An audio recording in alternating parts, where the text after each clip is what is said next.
Salut, ça fait longtemps.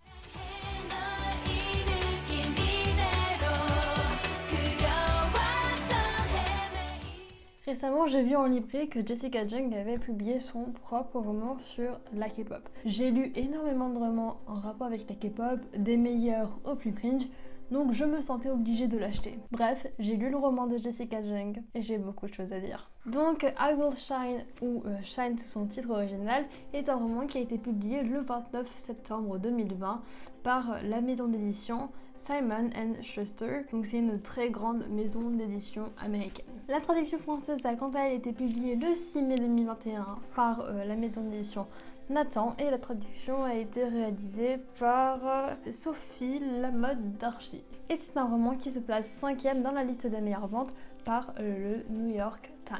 Il va se voir également offrir différentes traductions telles que en allemand, en espagnol, en portugais, en chinois, en japonais et évidemment en coréen. J'ai donc acheté ce livre pour environ 18€, ce qui en soi est correct pour les prix du marché puisqu'il s'agit donc d'un livre Young Adult, une traduction, donc en général dans ces livres-là vous payez en moyenne 17€ pour un livre. Donc comme vous pouvez le voir, il s'agit d'un grand format broché mais il est également disponible en e-book pour environ 14€.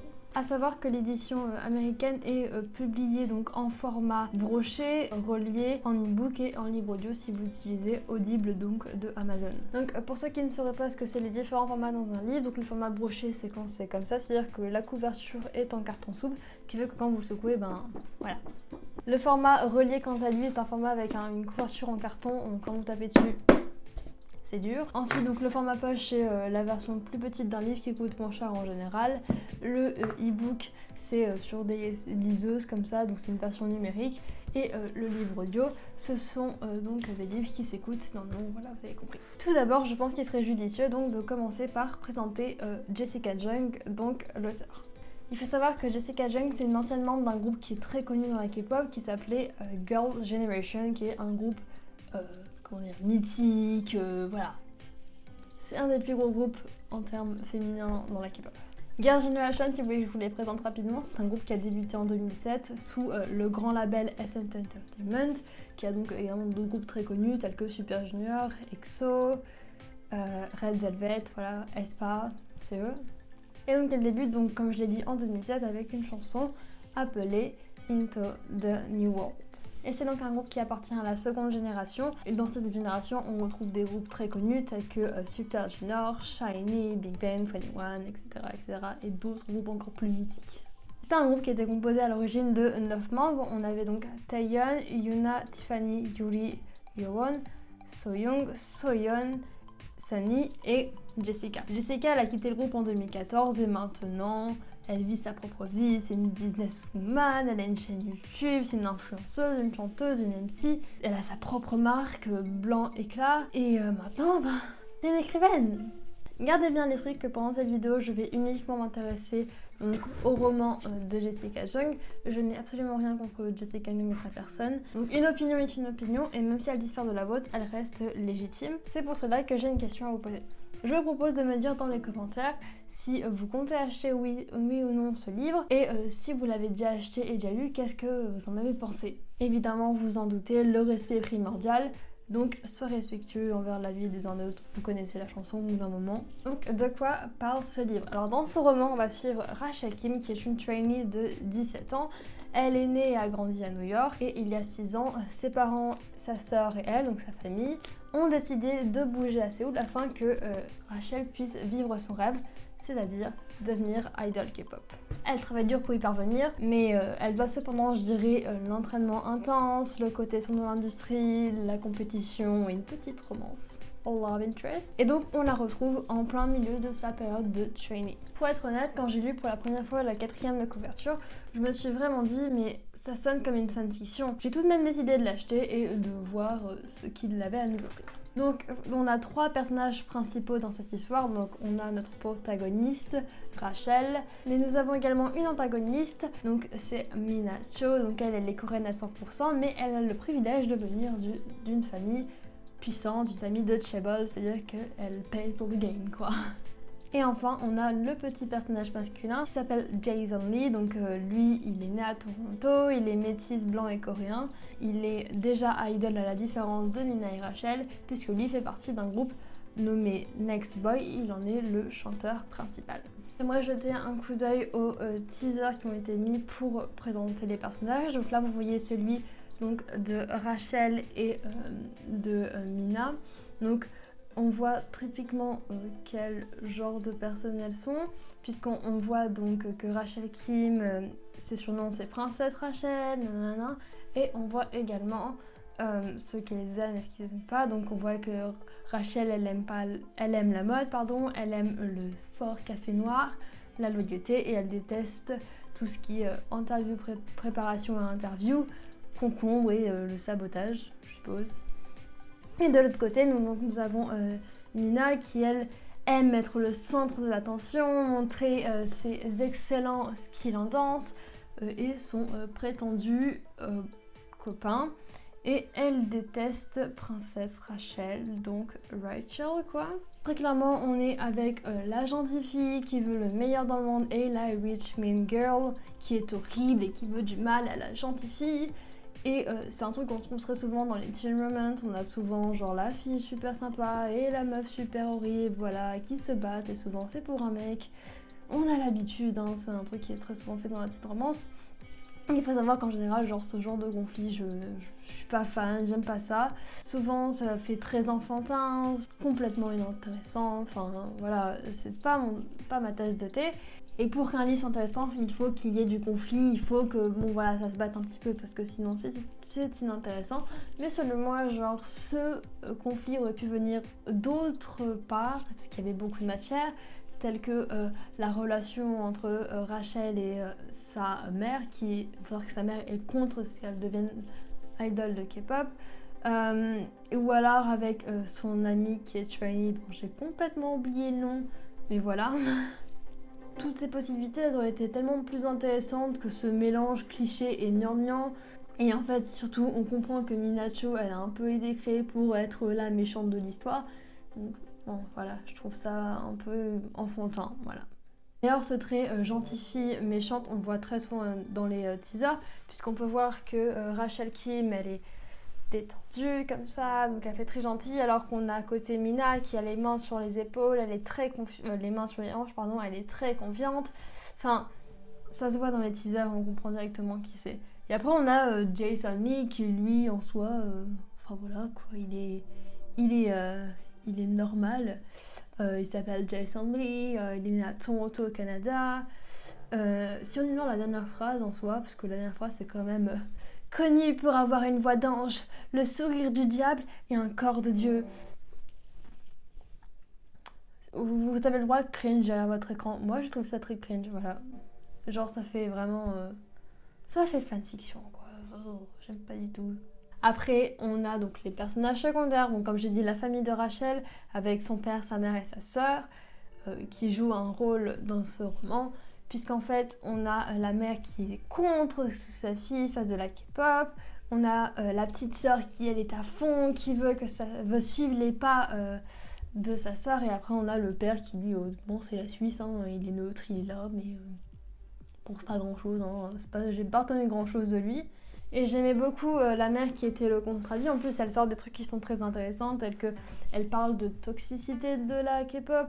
Voilà, il y a là par exemple à la page 135, on a une dispute avec la mère et sa fille où parce que Rachel a désobéi et je trouve que vraiment ces moments-là étaient tellement plus intéressants et moi j'ai préféré ces moments-là plutôt que les autres moments, voilà.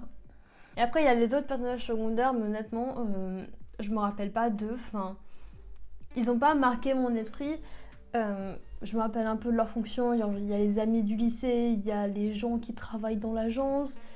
J'ai bien aimé l'idol, il y a une Kang Gina, je l'ai beaucoup aimé parce que genre c'est un peu une victime de l'industrie et c'est très intéressant. À part ça, genre je me rappelle pas spécialement d'eux. Après pour tout ce qui est de l'histoire, elle est pas transcendante mais cela fonctionne plutôt bien. Dans l'ensemble c'est fluide, les événements s'enchaînent donc assez bien, voilà. Pour moi le gros point négatif de ce roman, c'est La romance, c'est la romance Jason Rachel qui est à cringe as possible. J'ai grincé des dents plus d'une fois, voilà. C'est vraiment le gros point noir de ce livre en termes d'histoire, c'est la romance qui est tout droit sortie d'un drama, quoi. C'était pas rose, quoi, c'était plus... voilà. Mais il y a un truc qui m'a vraiment freiné dans ma lecture, c'est la plume de Jessica Jung. C'était clairement pas ma tasse de thé, c'est une écriture que j'ai trouvée très enfantine et qui manquait de maturité à certains moments et je trouvais ça dommage. J'ai une amie qui a acheté exactement le même livre, on l'a acheté en même temps. Elle a complètement arrêté le livre à cause de ça, puisque genre ça fait enfantin, qu'on le veuille ou non, c'est enfantin. Et vraiment ça me fait mal de le dire parce que j'aime beaucoup Jessica Jung, je trouve qu'elle a un parcours incroyable.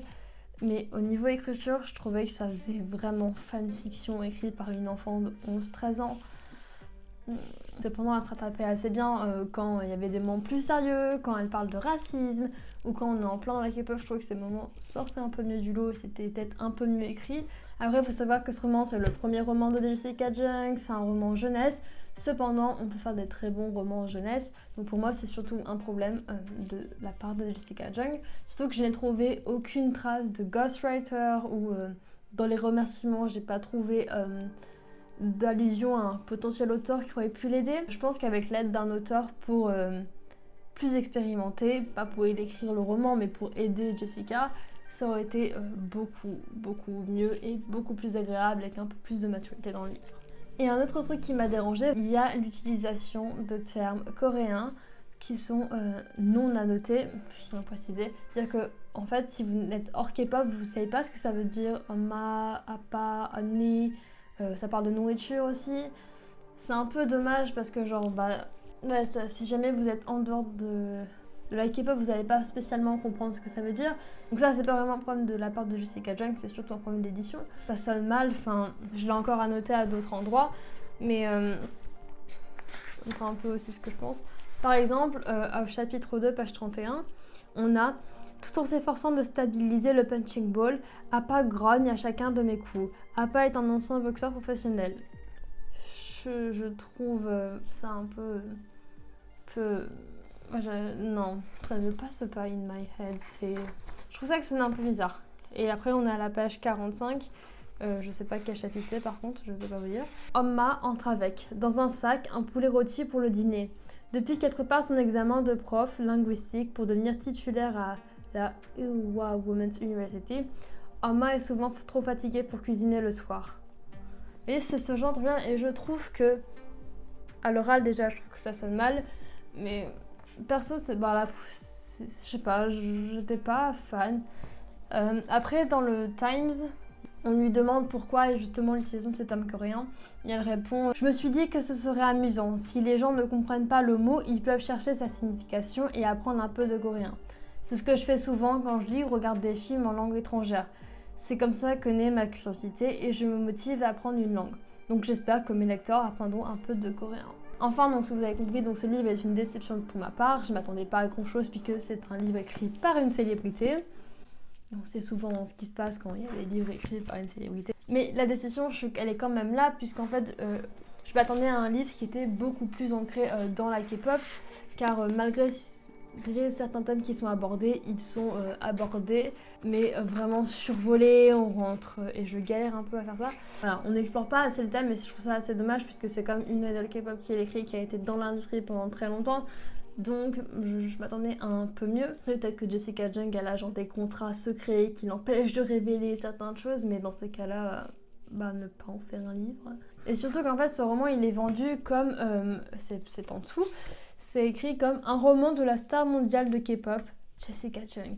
Donc on s'attend forcément à un roman sur la K-pop et je m'attendais vraiment à plus de révélations que ce qu'on trouve.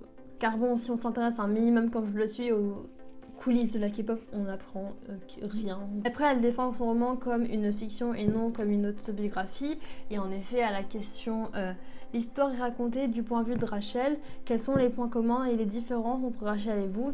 Elle va répondre au Times. Rachel me ressemble beaucoup et c'est sûr, puisque le roman s'inspire de ma vie. J'ai essayé de tout romancer et par exemple, Elle est née à New York et je suis née à San Francisco. Mon désir n'a jamais été d'écrire une autobiographie ou de tout déballer. Je voulais avant tout écrire une histoire passionnante. Cependant, on peut quand même se poser la question de l'autobiographie, puisque comme elle l'explique, Rachel et elle, malgré le lieu de naissance, ont la même parcours. Elle a la petite sœur qui souhaite suivre les pas de la plus grande, qui pourrait faire référence du coup à Crystal Jung, qui est, je me semble, une ancienne membre du groupe d'FX. Je sais pas si FX a disband, faut que je vérifie.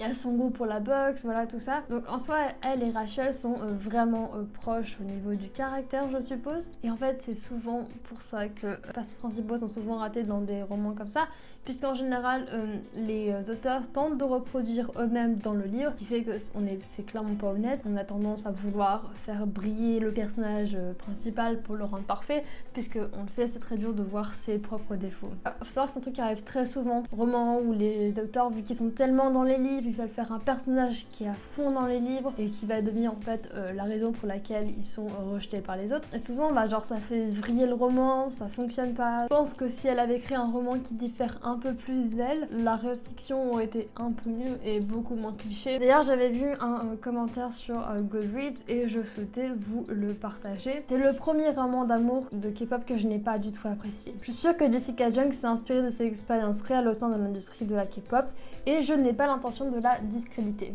ou de les minimiser. Cependant, je ne peux pas négliger le médiocre et les personnages plats, y compris donc l'auto-insertion de Rachel Kim, ce que je disais. Jessica Jung a pris sa personne et l'a transposée dans Rachel. Plus important encore, je détestais profondément le manque d'autoréflexion dans Shine. Tout au long du livre, l'auteur saisit toutes les occasions pour critiquer le sexisme de longue date au sein de l'industrie de K-pop. En particulier, les doubles standards contre les idoles et les stagiaires féminines. Cependant, et c'est un grand cependant, le roman est imprégné de misogynie intériorisée qui est restée incontrôlée et incontestée. La plupart, sinon tous les personnages féminins sont superficiels, méchants.